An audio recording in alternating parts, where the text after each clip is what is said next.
by power Yahweh, by Hashem Yahweh Shai, by Hashem Rachak Wadash, double honors to the apostles, the bishops, and the elders of Great Millstone.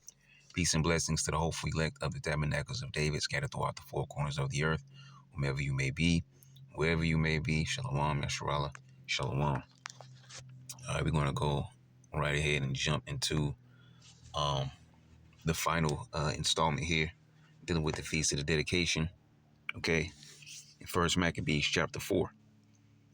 All right, and we left off last, in chapter 3, talking about battles, which those weren't the first battles fought. Keep in mind that the first battles that were fought, which we don't really have a number, those were under Mattathias. But where we really get some more detailed accounts is under Judas. Okay, so not to count Mattathias out, but these weren't the first battles. And now we're moving into chapter 4 with the continuation of those things. So verse 1 says, Then took Gorgias 5,000 footmen and 1,000 of the best horsemen and removed out of the camp by night. So he took a group of 6,000, 1,000 horsemen, 5,000 footmen, his infantry. Says, to the end, he might rush in upon the camp of the Jews and smite them suddenly. And the men of the fortress were his guides. Now remember, you had heathens that put strongholds up, in certain territories. All right, so these are those men of the fortress that were guiding him. That knew pretty much that been there long enough to know the area. Also, remember that the decree went out from Antiochus when he went away to get up money because he opened up his treasury to pay, I think, the men up for a year, and he just wanted them to be ready for battle. And his treasuries ran empty because of that thing that he did there. So he went to leave, I believe it was to Persia, to get up some coins. Okay. But he left the decree to continue on in what he was doing, which is basically, I want you to completely decimate those Israelites from off the face of the earth. And so we get here, account of men fighting against Judas and his men and constantly losing. And those things were gaining, those battles were gaining him his name, fame. All right. Making him well known. And at some point, it started to strike fear upon the heathens. So it says, to the end he might rush upon the camp of the Jews and smite them suddenly, and the men of the fortress were his guides. And when Judas heard thereof, he himself removed, and the valiant men with him, that he might smite the king's army which was at Emmaus, while as yet the forces were dispersed from the camp. In the mean season came Gorgias by night in the camp of Judas, basically pretty much saying at the best opportune time in their mind anyways. He came at let's do this at the best time for us to do this.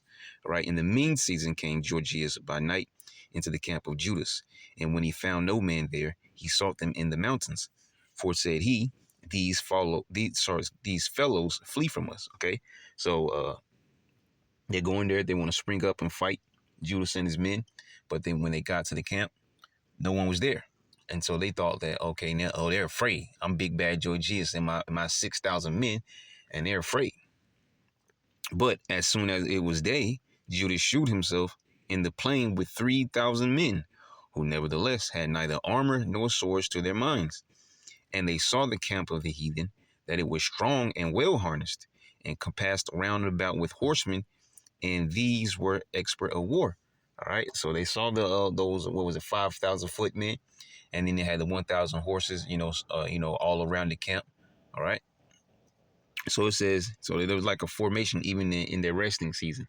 All right, so it says, then said Judas to the men that were with him, fear ye not their multitude, neither be ye afraid of their assault. Remember how our fathers were delivered in the Red Sea when Pharaoh pursued them with an army. So he basically hit them with another pep talk from the history, and he hit him with Exodus 14. As a matter of fact, let's pull this one up.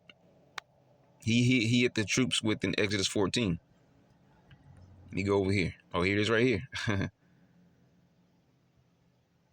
All right, so let's go. Man, I don't really want to read the whole chapter.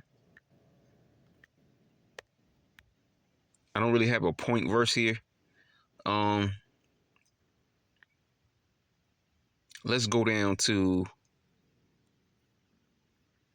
let's get where he completely destroyed them. Let's see if we can find that instead of reading the whole chapter, which this is a beautiful chapter. All right, we mentioned it often. Not as often as some other chapters, but we have mentioned this a lot because this is that final destruction right here. Okay, this is the final act of deliverance from out of Mount Tazarian. Okay, it says let me find. I want to get down just to that particular point there. All right, yeah, here we go. It says so. Let's start at yeah, we could have started up above because we want to get that in there. Let's start at verse 19. It says and the angel of the Most High, which went before the camp of Israel, removed and went behind them. This is a chariot, which is Yahushua guiding them. And the pillar of the cloud went from before their face and stood behind them. So the chariot moved in between Israel and the pursuing army behind them. It says, and it came between the camp of the Egyptians and the camp of Israel, and it was a cloud and darkness to them. Talking about to the Egyptians. But it gave light by night to these, talking about us, so that the one came not near the other all the night. And it had to be a huge chariot, and also kept separation there, so they won't overtake us, all right, in the middle of the night. So it says, and Moses stretched out his hand over the sea, and the Lord Yahweh caused the sea to go back by a strong east wind all that night, and made the sea dry land, and the waters were divided. And the children of Israel went into the midst of the sea upon the dry ground, and the waters were a wall unto them on their right hand and on their left. And the Egyptians pursued and went in after them to the midst of the sea, even all Pharaoh's horses, his chariots, and his horsemen.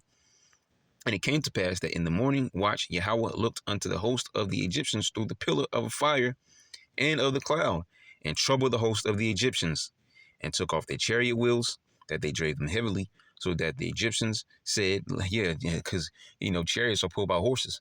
So you probably, got somebody getting dragged by a horse with one wheel, or both wheels come off, so they're just dragging the chariot itself with no wheels. All right.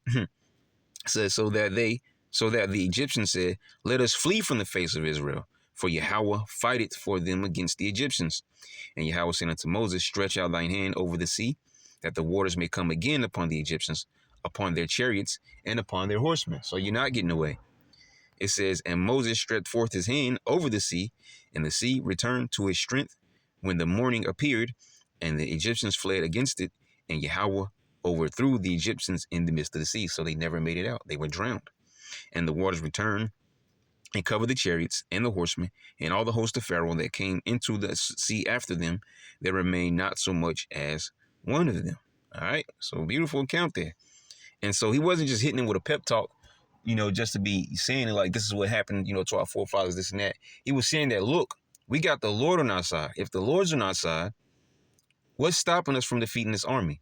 If that's what he did for Moses and the other Israelites back then, which was a crazy act, what more than us and these little men down here? See? So it wasn't just, hitting the history. He was trying to put something in their mind. He was trying to give them a certain mindset to have as they go into this battle, man. So it says, verse 10 says, now therefore, First Maccabees 4:10, now therefore let us cry unto heaven, if peradventure the Lord will have mercy upon us, and remember the covenant of our fathers, and destroy this host before our face this day. You see? Says that so all the heathen may know that there is one who delivereth and saveth Israel. Okay? One who delivereth and saveth Israel. Let's go and get this. Let's go over here to Deuteronomy chapter 4.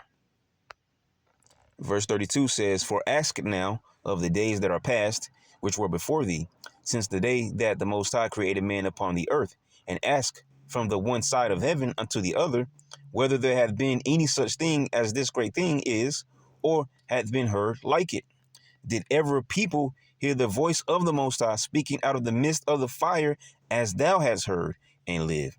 Or hath the Most High essayed, basically meaning to attempt, has he ever attempted to go and take him a nation from the midst of another nation, by temptations, by signs, and by wonders, and by war, and by mighty hand, and by a stretched out arm, and by great terrors, according to all that Yahweh your power did for you in Egypt before your eyes?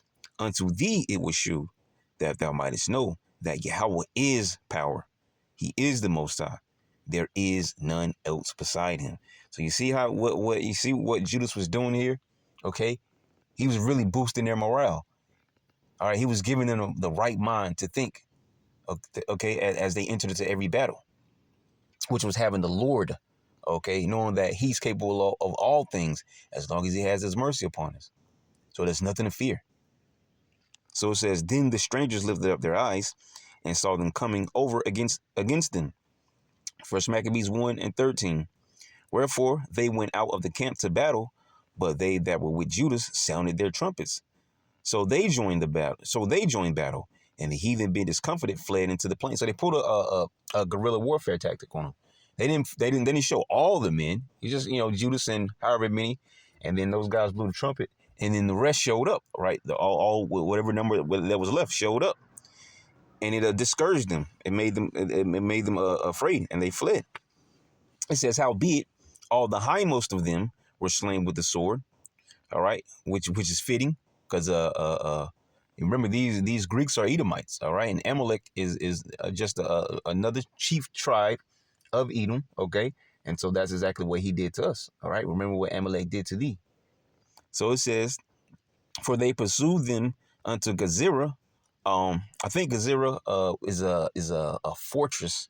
All right, in Judea. It says, and unto the plains of Idumea. We all know what Idumea is, right? It says, and Azotus, which Azotus is what you hear in the scriptures as Ashdod. It says, and Jamnia, which I believe that's also, I believe those are like in plains, some of the plains of Jerusalem. As a matter of fact, let me get it right, okay? Because we probably pulled it up here. Jamnia is, near that particular area there. It's not important, but hey. Oh, yep, a place in Palestine where a council is said to have taken place in the 1st century AD to finalize the Jewish canon. All right, Jabneh, also known as Jabneh. So if you ever read that in the Old Testament somewhere, Jabneh. All right, it's a place in Palestine. Okay, so we got that, right? So let's continue going on. It says, so that there were slain of them upon 3,000 men. All right. And remember, Judas had 3,000. So he pretty much cut those numbers down. Remember, they have 5,000 footmen and 1,000 horsemen. So they cut that 6,000 men down to 3,000, and Judas was only numbered at 3,000 himself. He evened the battlefield out. Of course, it wasn't him. Like we just mentioned, it was the Heavenly Father, Yahweh. But you get my point, though. All right?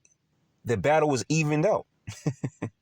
It says, this done, Judas returned again with his host from pursuing them.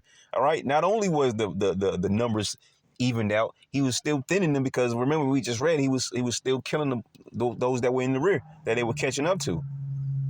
And eventually they tired and left because they were defeated. All right? It says, and said to the people, be not greedy of the spoil, inasmuch as there is a battle before us.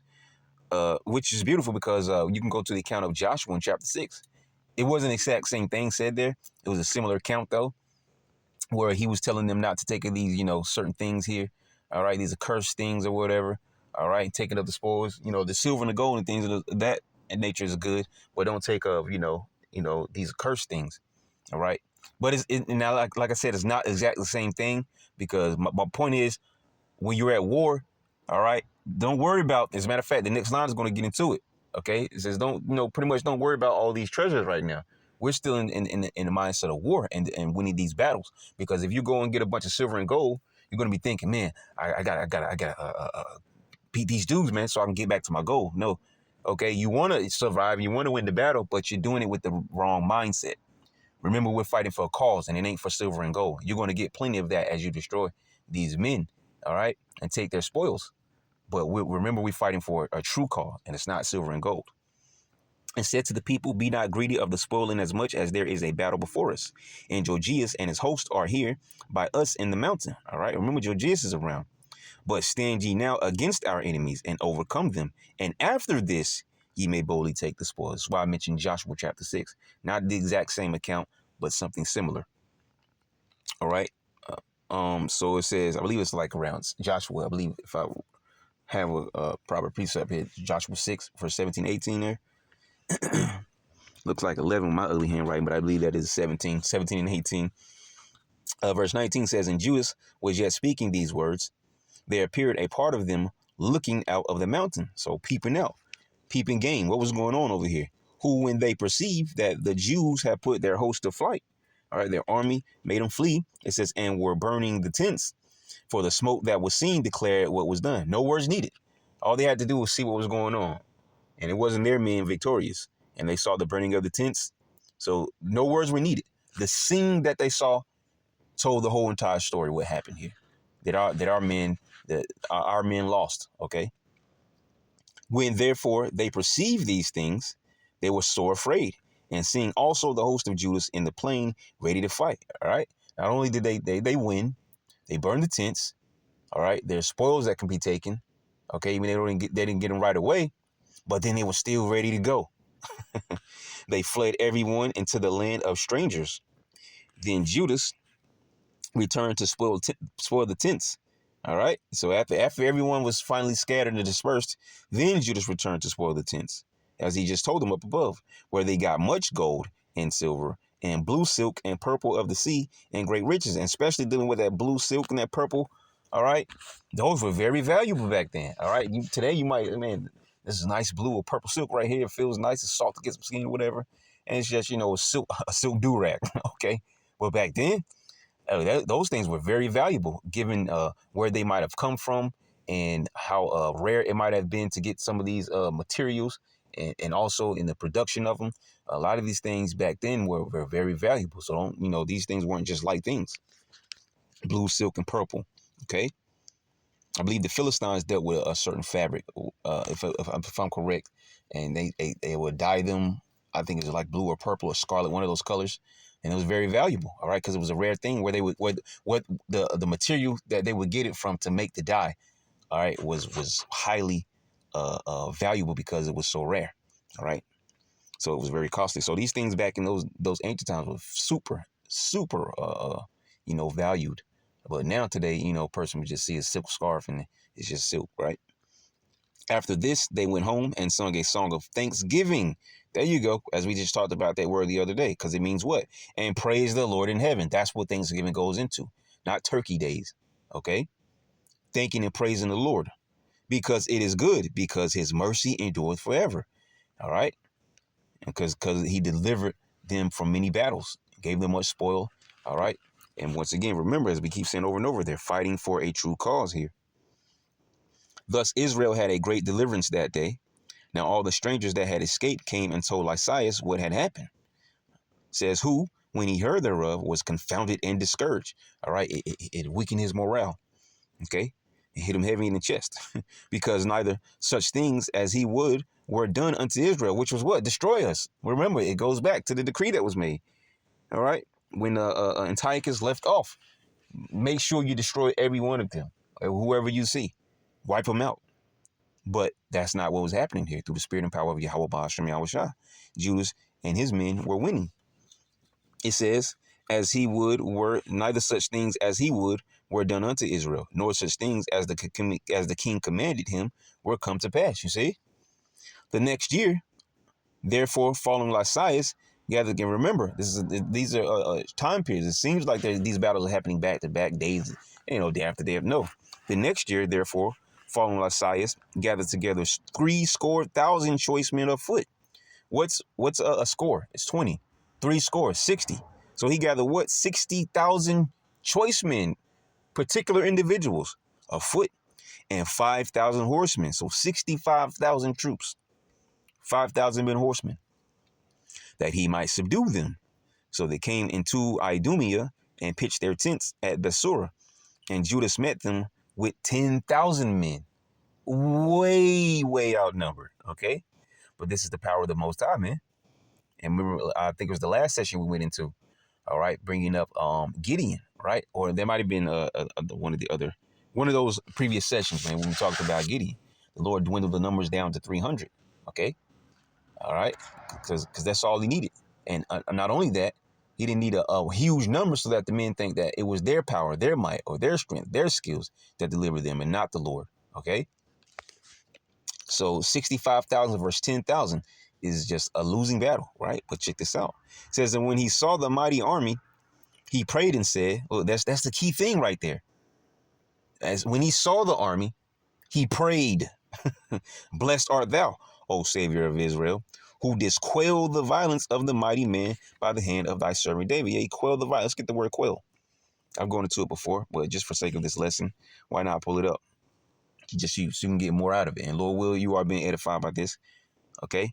This is our last installment here. The word quell. All right, to put an end to a rebellion or other disorder, typically by the use of force to subdue or silence someone. All right. So you see, he quelled. He's basically he was referring to those battles that they fought before up until this point. All right. Blessed art thou, O Savior of Israel, who didst quell the violence of the mighty man by the hand of thy servant David. All right. And so like I said, the battles before, this was David. Okay, what he was referring to. Those battles before were David. Okay. But he was basically pulling out history. In other words, just to make the point clear. It says, blessed art thou, O Savior of Israel, who didst quell the violence of the mighty man by the hand of thy servant David, which was what? David and Goliath. All right. That's the mighty man that was destroyed by David as a youth. Goliath, a giant. And gave us the host of strangers into the hands of Jonathan, the son of Saul, and his armor bearer. Okay. It says, so notice what he's constantly doing. He's going back to the history of battles that were fought. All right. Because not every history that we can pull out has to be about, war or whatever. All right. But we're talking about men of war who are in the time period of war. So he was constantly going back to the Old Testament time period of our forefathers and pulling out situations of war where the Lord delivered those men. You see? Very wise, man. Very wise when boosting the morale of his troops, man. It says, shut up this army in the hand of thy people Israel, and let them be confounded in their power and horsemen. Make them to be of no courage, and cause the boldness of their strength to fall away, and let them quake at their destruction. And Salaki, because I just realized I didn't have any precepts for verse 30, because we definitely could have pulled some history from there, but it's okay. All right, you got the point. So it says, cast them down with the sword of them that love thee, and let all those that know thy name praise thee with thanksgiving. All those that know thy name, which is what? Yahweh. Praise thee with thanksgiving. So they joined battle, and there was slain. And remember, there were a lot of men that joined up to Mattathias, including the Assyrians. Okay. It says, so they joined battle, and there were slain of the host of Lysias about 5,000 men. Even before them were they slain. Now, when Lysias saw his army put to flight, come on now, 5,000 men got dropped, and all of a sudden this massive army is scared. And come on, man, that's not the Lord. You gotta tell me what it is, man. Now, when Lysias saw his army put to flight, and the manliness of Judas's soldiers, and how they were ready either to live or die valiantly, ready. Okay, he says he went into Antiochia and gathered together a company of strangers, more heathens, and having made his army from all over, because remember, the Seleucid Empire, owned, a major, empire there. All right, that's Assyrian territory. It says, so obviously there were other heathens under those territories, just like we were under those territories, but we rebelled because of, they went too far with the temple and all those other things, want to stop a sacrifice and all this talking about being one people. Nah, I mean, we ain't with it. All right. It says, having made his army greater than it was, he purposed to come again into Judea. Okay. And let's get a couple of these words. Let's get valiantly. Okay. We also let's get manliness. We've gone into valiantly in one of those previous chapters, I believe. But it says with courage or determination. All right. They valiantly what? It says Judas and the soldiers, and how they were ready either to live or die valiantly. Okay. With determination. We're going to win or we're going to die fighting, man, for our cause. Point blank, period. Let's pull up. Let's see if it comes up for manliness. The traditional male quality of being brave and strong, you see? Excuse me, the fact of being typically male masculinity, but only in America in these days, was frowned upon, okay? In America, there's a such thing as being too much of a man. Get out of here. So it says, then said Judas and his brethren, behold, our enemies are discomfited. Let us go up to cleanse and dedicate the sanctuary. And this is what it was all about, man. This is what sparked the rebellion. Enough was enough. It was enough that, you know, you had wicked Israelites who fell away, including priests. Okay? Because we know we had righteous priests. We're going to read about it as we get further below. There were priests that kept to the covenant, but there were also obviously priests that fell away. Okay? All right? There's no you know, nobody special here. You had wicked Israelites and you had righteous Israelites. That's a great separation. That's it. Clean and cut.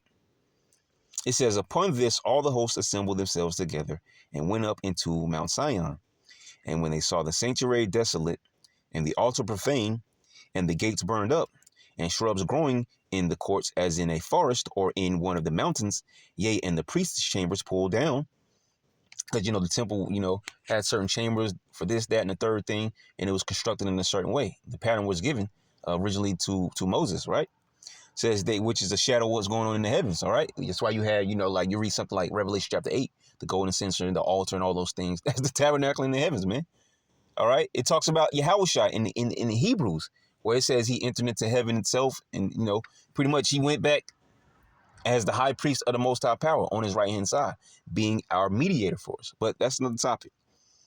It says they rent their clothes and made great lamentation and cast ashes upon their heads. And as we mentioned multiple times before, the temple was our connection to our power by way of the priest, man. When that was done away with, we felt destroyed. Like there's nothing else for us to live because we're disconnected from our power. All right. It's different nowadays, but we're talking about back then. Because today, your bodies, you are the temple. 1 Corinthians 3:16. That's why the men in particular are offering up our bodies as a living sacrifice. Those that go out to teach. Okay. Because anything could go down at any moment. All right. Which is a form of giving your life for the ministry. So let's continue. It says, and fell down flat to the ground upon their faces and blew an alarm with the trumpets and cried toward heaven. Then Judas appointed certain men to fight against those that were in the fortress until he had cleansed the sanctuary. Okay. So these are the final battles before the actual, you know, rededication. Okay. And of course, there were many, many more battles fought after this. But this is just up into the cleansing of the sanctuary. It says, so he chose priest of blameless conversation. See, this is what I mentioned before. Priest of blameless conversation. Conversation mean what? Not what they were talking about. Okay, they weren't going around hamalama samalama like the churches. No, this means their character, their conduct. These were priests that actually stuck to the covenant. Those that were running to the other heathen territories to hide out. All right, those that were still keeping the Sabbath day and you know circumcising their male childs and those things. These were righteous priests. Okay, so he chose priests of blameless conversation, such as had pleasure in the law. You see, who cleansed the sanctuary and brought out the defiled stones into an unclean place. And when and that's you know that's interesting there. That says it took the stones to an unclean place, because you know like when you go into the laws, man. Things that we did were very, very intricate, okay? The way that the Lord set things up. It was very, very intricate back in the ancient days. So when you go into talk about salvation, according to the law, man, you just out of there, man. There's no way we can just, you know, get salvation through the law, man. But that's why Yahushua stepped in. But let's keep going. It says, and when they consulted what to do with the altar of burnt offerings, which was profane, they thought it best to pull it down, lest it should be a reproach to them, because the heathen had defiled it. Wherefore they pulled it down. Okay, yeah, we don't want any parts of this, because even dealing with as we mentioned before, Moses, just the altar alone. All right, when you grab this stone, that's that stone. You don't put an axe, a pick, a hammer, or nothing to the stone. That stone is that stone. All right, you don't bring any kind of tool against these stones building the altar. And so, you know, you have to remember the pig's blood and, you know, all these idol sacrifices to Zeus and all these things that were offered. All right, upon the altar was even if before those things, all right, when Antiochus came into it, him stepping foot inside the temple and walking on the altar defiled before any blood of a pig or anything else was ever done, any idol sacrifice was ever done. The first heathen that stepped foot in the temple defiled the temple. The first heathen that stepped the foot on the actual altar defiled the altar, man. Okay, so we didn't want any parts of any of those things, all right, because of the heathens. Verse 46 says, and laid upon the stones in the mountain of the temple in a convenient place until there should come a prophet to shew what should be done with them. You see how important the prophets are? mentioning the wars up above that we talked about. All right, when you go into ancient times, okay, there was a time where you had to consult, uh, which even here, um, later on in these chapters of the Maccabees, there was a group of men that rose up. They wanted to, gain fame and a name for themselves, but they didn't go through the proper avenues. So they went into battle and they were destroyed by the heathens because they weren't allowed by the Lord, by whoever was set up to tell them to go. All right, whether it be a priest or whether it came through Judas or whatever the case may be, they went on their own terms to go and make a name for themselves, and they got destroyed. All right. And that was a thing in the ancient times. We have to consult before a battle, because if we didn't and we went into that battle, we would be destroyed by those heathens, man. Okay, we would lose that battle. So it says, verse 47 says, then they took whole stones according to the law and built a new altar according to the former. And we just mentioned that, right? Moses, man, according to the law. Okay, hew out these stones with not hew them out actually, because that means to put a tool upon it, but don't put any tool upon this. Not a pick, not an axe, not a hammer. Okay, not a sword. All right, nothing. No tool is to come upon these rocks, these stones that you use for the altar. These have to be just these stones. Whatever you pick up, that's that. It says, then they took the whole stones according to the law and built a new altar according to the former, and made up the sanctuary. All right, and made up the sanctuary and the things that were within the temple and all the courts. They made also new holy vessels. And into the temple they brought the candlestick, all right, the menorah, and the altar of burnt offerings and of incense, and the table. And upon the altar they burned incense, and the lamps that were upon the candlestick they lighted, that they might give light in the temple. Furthermore, they set the loaves upon the table and spread out the veils. Because all these things were pulled down. The curtains, all those things were pulled down. Yeah, the table of showbread, all these things were done away with, and finished all the works which they had begun to make. Verse 52 says, now on the 25th day of the 9th month, which is called the month Caslu, in the 148th year, they rose up betimes in the morning. All right, they rose up early in the morning. All right, in the 148th year. Okay, it says, and offered sacrifices according to the law upon the new altar of burnt offering, which they had made. Because if you remember back in chapter 1, these things were torn down and everything else. Let me see if I can pull it up real quick. First Maccabees chapter 1, verse 20. And after that Antiochus had smitten Egypt, he returned again in the 143rd year, and went up against Israel and Jerusalem with a great multitude, and entered proudly into the sanctuary, and took away the golden altar, and the candlestick of light, and all the vessels thereof. You see, it says, and the table of the shewbread, and the pouring vessels, and the vials, and the censers of gold, and the veil, and the crown, and the golden ornaments that were before the temple, all which he pulled off. You see? He took also the silver and the gold and the precious vessels. Also he took the hidden treasures which he found. And when he had taken all away, he went into his own land, having made a great massacre and spoken very proudly. And if you go back to one of our previous lessons, I believe is when we went into Daniel chapter 8, you get the end of this devil here, Antiochus IV Epimenides. You get to see how his whole little world ended. All right. So if you haven't listened to that lesson yet, go back and check that one out. And Lord, would you be edified from it? So as we go back here to First Maccabees chapter 4, verse 53, it says, and offered sacrifice according to the law upon the new altar of burnt offerings, which they had made. Verse 54 says, look, at what time and what day the heathen had profaned it, even in that was it dedicated with songs and citherns, which cithern is similar to like a guitar or whatever, something like that. It says, and harps and cymbals. Okay, and remember, it says, look at what time and what day the heathen had profaned it. Remember, we went into that in, let's just pull this one up. Let's go to Daniel, back to, as we just mentioned a few seconds ago, Daniel chapter 8, right? And so there was pretty much a whole prophecy there. Daniel chapter 8, verse 9, it says, and out of one of them came forth a little horn. All right, out of the Seleucid Empire came forth a little horn known as Antiochus IV Epimenides, which waxed exceeding great toward the south and toward the east and toward the pleasant land, towards our areas, especially Jerusalem. All right, that capital city there. It It says, and it waxed great, even to the host of heaven, and it cast down some of the host and of the stars to the ground, and stamped upon them, talking about the Israelites.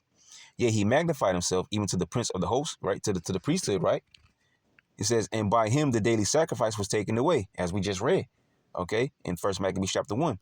And the place of his sanctuary was cast down, and an host was given him against the daily sacrifice by reason of transgression, and it cast down the truth to the ground, and it practiced and prospered. Then I heard one saint speaking, and another said unto that certain saint which spake, how long shall the vision concerning the daily sacrifice and the transgression of desolation to give both the sanctuary and the host to be trodden under foot? And he said unto me, unto 2,300 days, then shall the sanctuary be cleansed. And that 2,300 days was here, the end of that period right here, the end of those 6 years and 3 months. All right, we're reading about the end of that, where we dedicated the temple. Now, like I mentioned before, there's more wars and more stories after this, but we're talking about the Feast of Dedication, how this came about. Okay, this was the end of those 6 years and 3 months. So it says, then all people, verse 55, fell upon their faces, worshiping and praising the power of heaven, who had given them good success. And so they kept the dedication of the altar 8 days and offered burnt offerings with gladness and sacrificed the sacrifice of deliverance and praise. And this is one of our high holy days where we actually have a little mirth a bit, because, you know, victory over the heathens and a rededication of the temples. All right. Not every high holy day is like the Passover, where, you know, it's a solemn assembly, and, you know, there's a lot of, you know, a sadness and, you know, fear. Okay. Not every high holy day is like that. Right. So, yep, verse 56, I guess we'll read it again. It says, and so they kept the dedication of the altar 8 days and offered burnt offerings with gladness and sacrificed the sacrifice of deliverance and praise. They decked also the forefront of the temple with crowns of gold and with shields, and the gates and the chambers they renewed and hanged doors upon them. It makes me actually think about Solomon. And he was building up that temple. It says, thus was there a house for the Lord, as it was said. Thus was there very great gladness among the people, for that the reproach of the heathen was put away. Okay. It says, moreover, Judas and his brethren with the whole congregation of Israel ordained that the days of the dedication of the altar should be kept in their season from year to year by the space of 8 days. So Judas and those that were with him all came to one mind and agreed, like, yeah, we're going to keep this every single year for the space of 8 days, because this was a very, very highly important time period for our people. And a lot, you know, of hell fell upon us around this time. Okay, beginning all with the Hellenization. See? So it says, and that the days of the dedication of the altar should be kept in their season. Once again, remember how the altar is, and then the temple was so important, because that's our connection to our power by way of the priest. It says, should be kept in their season from year to year by the space of 8 days, from the 25th day of the month Caslu, with mirth and gladness. You see? It says, at that time also they builded up the Mount Sion, excuse me, with high walls and strong towers round about. It says, lest the Gentiles should come and tread it down as they had done before. So now they fortify this particular area here. Like, okay, if they ever come again, we're going to be ready. And we're most definitely going to put them to fight. It says, and they set there a garrison to keep it. All right. And fortify Bethsura to preserve it, that the people might have a defense against Idumea. See? And the Idumeans are who? The Edomites, man. Let's see where Bethsura is. It shouldn't be too far from Jerusalem, if I'm correct. Bethsura is a biblical site of historic and archaeological importance in the mountains of Hebron. Ooh, Hebron. All right. Hebron, very important. Okay. I think, was Abraham born in Hebron? I mean, not born, but buried in Hebron. You have David, according to Hebron. Let's see what else we can find here. What's this? House of Rock. Yeah, Beth Bayath, meaning house. I'm not sure what surah, how that will be pronounced in the Hebrew. probably Zawar, according to what I'm seeing. Zur by Yah Zawar. But don't take my word for it. Just research it for yourself. House of Rock. House of the god Zur. That's definitely going off. What the hell they talking about right there? Let's see what else is here. Now part of the West Bank. There's a map here. So it says it's mentioned several times in the Hebrew Bible and the writings of the Roman Jewish historian Josephus. The Battle of Beth Zur took place here in 164 BCE.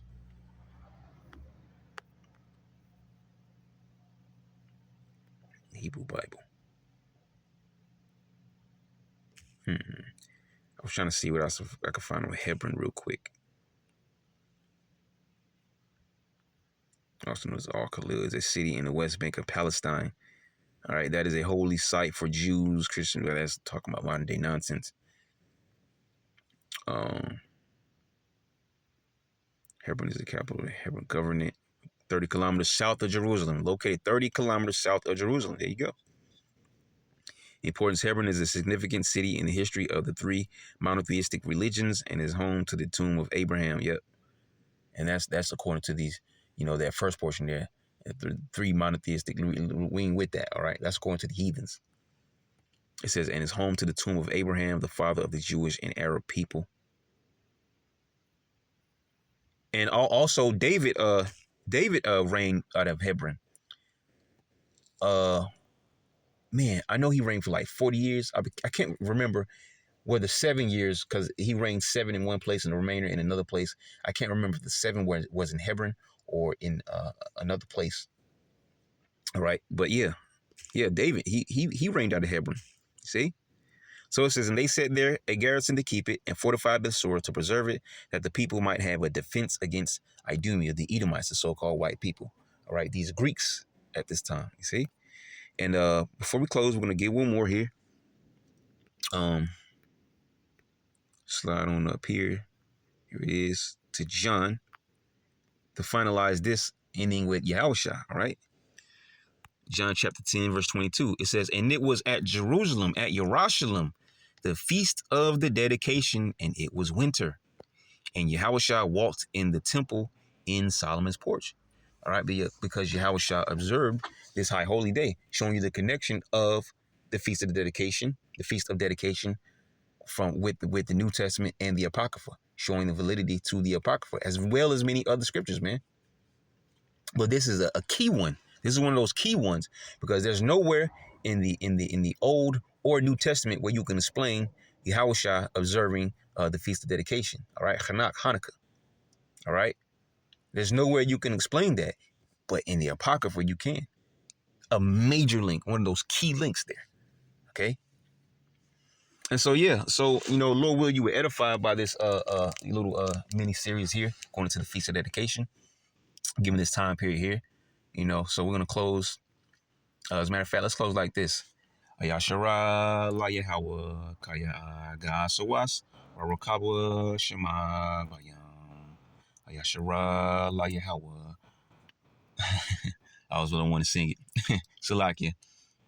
Kaya gasawas warokabwa shema bayam. Ayashara la Yahweh kaya gasawas warokabwa shema bayam. Kahalayim la Yahweh, Bahasham Yahweh Bahasham Racha Hakwadash. So Lord, will you edify? Once again, double honors to the apostles and elders of Great Millstone. Peace and blessings to the hopeful elect. Shalom, Labachayim, Wabarakatham, Wa Ababa, Babal, Hagadawala.